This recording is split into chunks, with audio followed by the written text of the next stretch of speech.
কালকে এই বইগুলো অ্যামাজন থেকে এসছে, তো এক্সাইটেডে আমি সব খুলে দেখে নিয়েছি। গিনি বাড়ি ছিল না, তাই ও দেখতে পারেনি। কালকে অনেক রাতে বাড়ি এসে ঘুমিয়ে পড়েছে।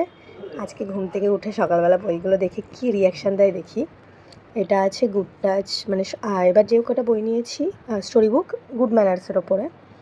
এটা good touch and bad touch, thank you, excuse me, sorry, please, hello.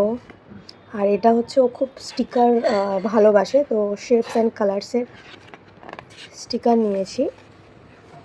এই জায়গায় স্টিকার বসাতে হবে। এই বইটা ওর 1-2 দিনেই শেষ করে দেবে। এই যেরকম স্টিকার রয়েছে, স্টিকার বসাতে হবে। আর এটা হচ্ছে কিছু অ্যাক্টিভিটি রয়েছে, ও এরকম ছোটো ছোটো অ্যাক্টিভিটি করতে খুব ভালোবাসে, ওর টাইমও অনেক হয়ে যায়।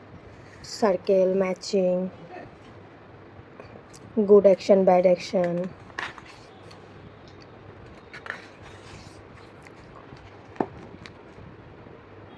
মাম্মা good morning. Good morning mamma. ঘুম হয়েছে? আর তোমার জন্য না একটা জিনিস আছে, চোখটা বন্ধ করো। হাতটা কোথায়? হাত দেখি, হাত সামনে করো, চোখ বন্ধ করে, এইরকম করে, এইরকম করে হাত সামনে, চোখ বন্ধ করো।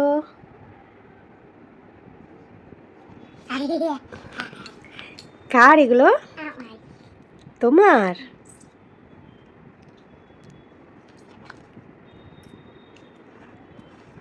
তুমি বলছিলে তোমার স্টোরি বুক লাগবে।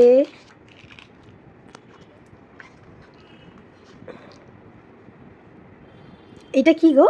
এটা কি? এই যে দেখি দেখি, এইটা কি? এটা কি? এটা র্যাবিট। আর এইটা? এটা এলিফ্যান্ট। এলিফ্যান্ট। আচ্ছা এইটা কি? এটা আউল। আর এটা? এটা হচ্ছে স্কুয়েল।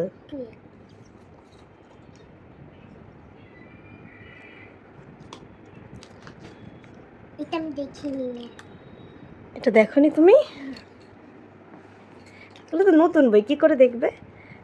আগের বই, আগের বইগুলো সব পড়া হয়ে গেছে না। দিদি আর ভাইও। আচ্ছা এইটা দেখো তো, এইটা দেখো তো। আমি স্টিকার লাগাবো। স্টিকার লাগাবে? তুমি দেখেই বুঝে গেছো।